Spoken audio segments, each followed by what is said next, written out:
دونوں بچے دھوپ میں کھیل رہے تھے، آپ نے دیکھا تو آپ نے حضرت علی کو ذرا تیز لہجے میں فرمایا، علی دھوپ چڑھ گئی ہے، میرے بچوں کو گرمی لگ رہی ہے۔ انہیں خبر تھی کربلا میں کیا گرمی پڑنے والی، اور میرا نواسا کیسے پیاسا شہید ہونے والا ہے، اور حسن کیسے زہر میں تڑپ تڑپ کے جان۔ علی ان کو جلدی سے گھر لے جاؤ، ان کو گرمی لگی۔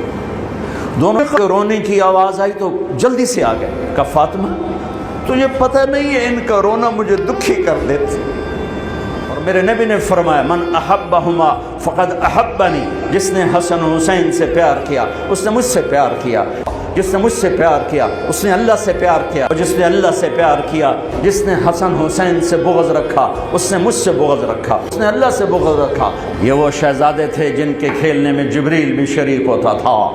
ہائے ہائے ہائے ہائے ہائے، کیا داستان حرم ہے! اتنی عالی نسل، اتنی پاکیزہ نسل، اور پوری ذبح ہو جائے کربلا کی مٹی میں۔